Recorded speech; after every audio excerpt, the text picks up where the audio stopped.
নমস্কার বন্ধুরা, গল্পগুচ্ছ সাথে অর্পিতার চ্যানেলে আপনাদের সবাইকে স্বাগত জানাই।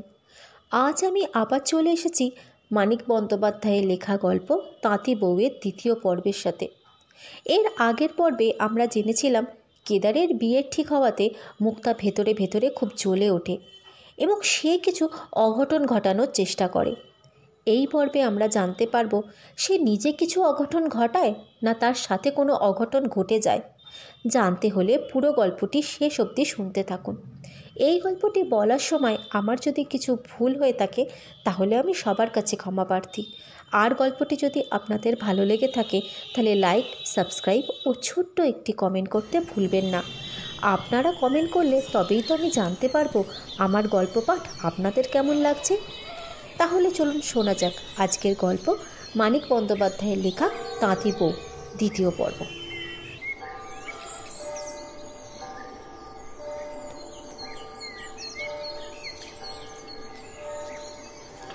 একবার মনে হলো ঘরে আগুন দিয়ে দেয়, না হয় নীলমণিকে খুন করে, না হয় কেদারের জলের কুঁজোয় খানিকটা সেকো বিষ মিশিয়ে দিয়ে আসে। কিন্তু এসব দুর্বুদ্ধি বেশিক্ষণ তার মনে রইল না। কেদারকে মন্ত্রপুত শিকড় খাইয়ে বসে রাখবার ইচ্ছাটা পর্যন্ত তার মন থেকে আপনা হতে লোপ পেয়ে গেল। বিদ্রোহ মুক্তার পক্ষে স্বাভাবিক নয়। কেদার বিয়ে করলে তার ক্ষতি।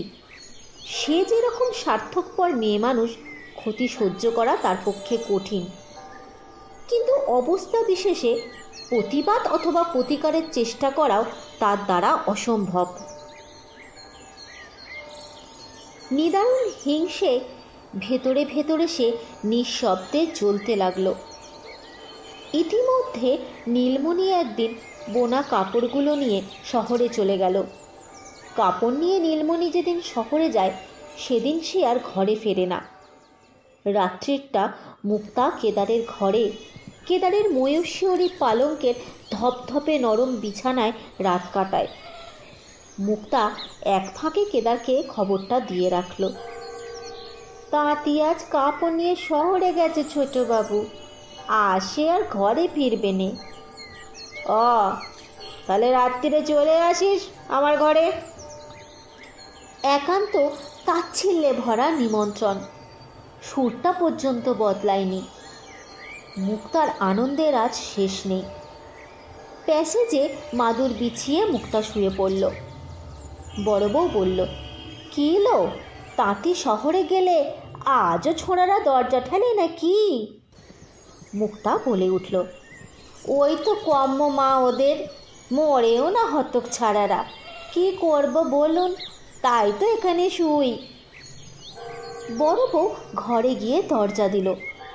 মুক্তা মনে মনে হেসে ভাবল, সবাই ভাবছে এই শক্ত মাদুরে মুক্তা সারা রাত শুয়ে থাকবে।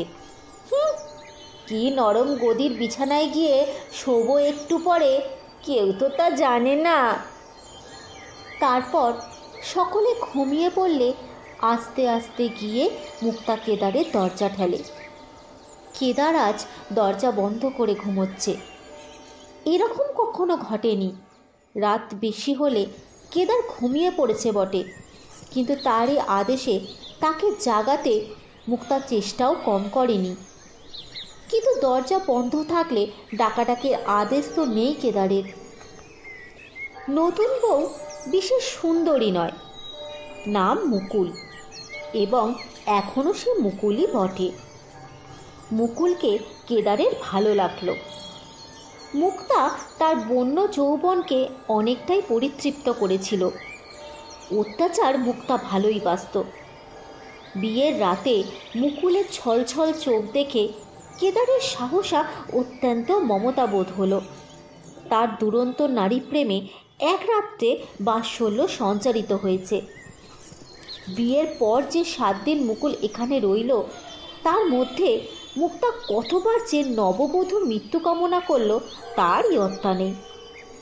মুকুলের যাওয়ার দিন সকালবেলা বড় বউ হঠাৎ আবিষ্কার করল যে মুক্তা কি যেন একটা মুকুলের আঁচলে বেঁধে দিচ্ছে। কি রে মুক্তা, ও কি বাঁধছিস তুই নতুন বউয়ের আঁচলে? মুখটা চমকে ওঠাটা বড় বউয়ের খুব একটা ভালো লাগলো না।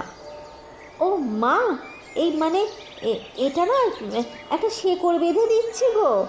এই 1 বছরের মধ্যে যদি কোলে ব্যাটা না আসে তো তোমরা আমার নাম মুক্তা বদলে অন্য কিছু রেখো। আচ্ছা তুই যা, যাগে বাসন মাজগে যা। মুক্তা চলে গেলে বড় বউ মুকুলের আঁচল খুলে শিকড়টা ছুঁড়ে ফেলে দিয়ে বলে উঠল, ষাট ষাট, এখনই এই ব্যাটা বেটিতে কাজ নেই বাপু। মুকুল লজ্জায় মাথা তুলতে পারল না। মুক্তার ওপরে তার রাগের সীমাও রইল না। এক কথা বলে আঁচলে শিকড় বেঁধে দিদির কাছে আর এক কথা বলার কি দরকার ছিল ওর? মুকুল প্রায় 1 বছর বাপের বাড়ি রইল। প্রথম প্রথম মাসখানেক কেদার মুক্তার দিকে ফিরেও তাকায়নি। তারপর হঠাৎ একদিন আনমনে তার গালে একটা টোকা মেরেছিল।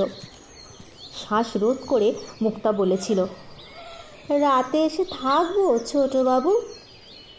কেন, তাঁতি শহরে গেছে বুঝি? না না, সে শহরে যায়নি, তাঁতিকে কিছু একটা বানিয়ে বলে দিলেই হবে। ও, কিন্তু বিকেলে আমি কলকাতায় যাচ্ছি, আজ আর হবে না। এই নে। মুক্তা হাত পেতে আধুলিটা গ্রহণ করল। তারপর 1 বছর কেদার গ্রামে ফিরল না। চাটুজ্জেদের বিধবা মেয়েটাকে নিয়ে সে যে কোথায় গিয়ে ডুব মারল সে খবর কেউ পেল না। চাটুজ্জে কন্যার সৌভাগ্যে মুক্তার যতই হিংসে হোক, মুকুলের দুর্দশা কল্পনা করে আনন্দও হলো প্রচুর। উপরি উপরি 2 দিন নীলমণিকে সে গুড় দিয়ে অম্বল রান্না করে খাওয়ালো এবং রাতে তার গলা জড়িয়ে ধরে বলল, এখনো তো বুড়ো হাপনা হয়নি রে, এত হেনস্থা করিস কেন? 1 বছর পরে গ্রামে 27টা শিমুল গাছ যখন লালে লাল হয়ে গেছে, কেদার তখন গ্রামে ফিরল। কয়েকদিন পরে বড় বউ মুকুলকে নিয়ে আসলো, আর চাটুজ্জেদের বিধবা মেয়েটা বোধহয় মিশে গেল শূন্যে। প্রণয় চিরদিনই মুক্তার আয়ত্তাতীত ছিল, কিন্তু আজ ক্রিয়ানক হওয়ার ভাগ্য তার ঘুচেছে। শুধু তাই নয়, তার চোখের ওপরে তার খেয়ালি বিধাতা আজ নতুন পুতুল নিয়ে খেলায় মত্ত। একা পেলেই নববধূকে কেদার চুম্বন করে, কিন্তু সেটা প্রায়ই মুক্তার চোখে পড়ে যায়। মুকুলের দিকে মুক্তা সর্বদাই সতর্ক দৃষ্টি রাখে। তার অকুণ্ঠ তীব্র চাহনি মুকুল সইতে পারে না। ভয়ে তার মুখ বিবর্ণ হয়ে যায়। মুক্তা একগাল হেসে বলে, কে গো ছোট দিদি, বরের আদর বড্ড মিষ্টি লাগে না? মুকুল ভয়ে ভয়ে বলে, তুমি তুমি তোমার কাজ করতে যাও না বাছা, আমার সঙ্গে ঘুরছো কেন? তুমি যাও এখন এখান থেকে। মুকুলের গলার দিকে চেয়ে মুক্তার হাত নিষ্পিস করে। মুক্তা বলে ওঠে, আমরাও তো তাই বলি, এই কি একটা কথা? ছোটবাবু দেবতুল্লি লোক, কুলের বৌঝি বার করা তার কি কাজ? যার এমন সোনার পিতেম বউ আছে। কোথায় আঘাত করলে কার কতখানি বাজবে মুক্তা তা জানে। কেদারের অপকীর্তির কথা ভোলবার সুযোগ মুকুলকে সে দেয় না। মুকুলের মুখ যত পাংশু হয়ে যায় ততই সে তার ছোটবাবুর পক্ষ সমর্থন করে সত্য কলঙ্কের মিথ্যে প্রতিবাদ করতে থাকে। শেষে একদিন সইতে না পেরে কাঁদতে কাঁদতে মুকুল কেদারকে সব বলে দেয়। মুকুলের চোখে জল এনে মুক্তা তখন পরম আনন্দে রোয়াকে বসে মশলা বাটছিল। কেদার কোনো কথা না বলে তার পিঠে সজোরে এক লাঠি বসিয়ে দেয়। মুক্তা একটা বিশ্রী শব্দ করে ওঠে, ওরে বাবারে! তার কপাল ভয়ানকভাবে কেটে গেছে। একটা কানের চাঁদতারা মাকড়ি রোয়াকের পান্থে লেগে ছিঁড়ে চলে এসেছে। বড় বউ চিৎকার করে বলল, হে কি করলে ঠাকুরপো, মরে গেল যে? কেদার বলল, মরুক মরুক হারামজাদি। মুকুল পিছু পিছু ছুটে আসছিল। কাম্য ব্যাপারটির মধ্যে রক্তের আবির্ভাবের ভয়ে সে থরথর করে কাঁপতে লাগলো। মেয়ে মানুষের গায়ে হাত তোলার অভ্যেস যে কেদারের একদিনের নয় জানা থাকলে সে তাকে ঘরের বাইরে আসতে দিত না। বড় বউ বলে উঠল, কি হয়েছে ঠাকুরপো, কি হয়েছে বলো তো? কেদার রুক্ষ স্বরে বলল, সে তোমার শুনে কাজ নেই। মাইনে দিয়ে ওকে তুমি আজকেই বিদায় করে দাও বৌদি। কাল থেকে যদি বাড়িতে ঢোকে ভালো হবে না কিন্তু। রাতে মুকুল বলল, দোষ করেছে, তাড়িয়ে দিলেই তো হতো। মেয়ে মানুষকে অমন করে কি করে মারলে গো তুমি? কেদার তাকে ধমক দিয়ে বলল, চুপ করো তুমি। মুকুল থতমত খেয়ে গেল। মুক্তার অমন নির্যাতন দেখেও সে ভাবতে পারেনি যে কেদার ধমক দিতে পারে তাকে। মুক্তার গুপ্ত প্রণয় প্রথম ভাগের সমাপ্তি এইখানেই। এই সমাপ্তি যে কি কেউ তা বুঝবে না। পুজো নিয়ে যারা দেবতা বিনিময়ে সর্বনাশ করছে সেও না। কারণ লাথি মেরে তাড়িয়ে দেওয়ার চেয়ে সব রকম সর্বনাশ মুক্তার ভালো ছিল। তাচ্ছিল্য সে বুঝতে পারে না, অবহেলার বিরুদ্ধে অভিযোগও সে করে না। কিন্তু মেরুদণ্ডে অসহ্য যন্ত্রণা, কপালে গভীর ক্ষত আর কাটা কানের লজ্জা তুচ্ছ করে দেওয়া মুক্তার পক্ষে সম্ভব নয়।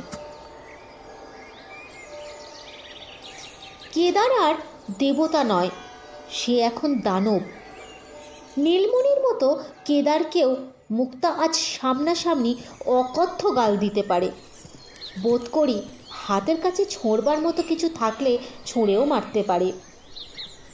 রাগের মাথায় নয়, ঠান্ডা মাথায় চারিদিক বিবেচনা করে মুক্তা সদরে কেদারের নামে নালিশ ঠুকে দিল।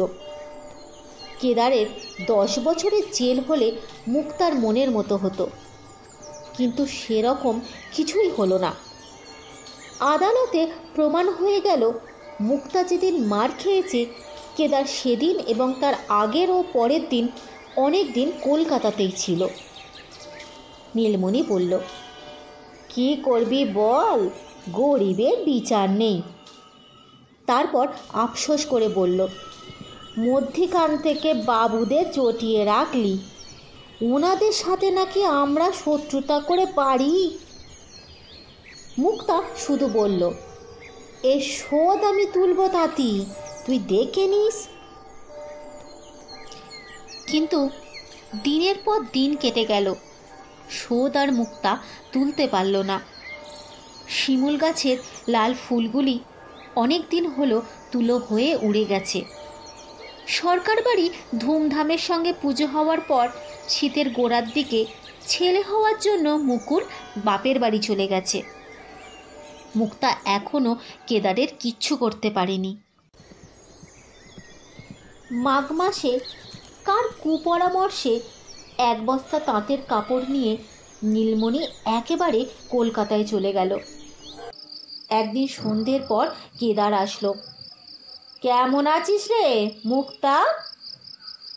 ভালো আছি ছোটবাবু।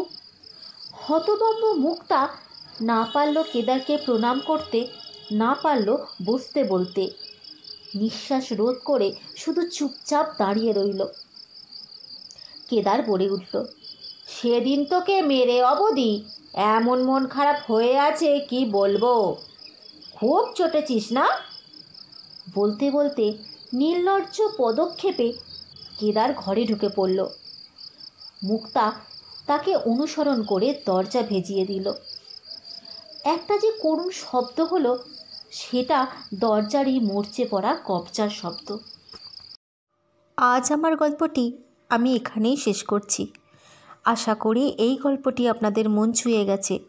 গল্পটি যদি আপনাদের ভালো লেগে থাকে তাহলে ছোট্ট একটি কমেন্ট করতে ভুলবেন না।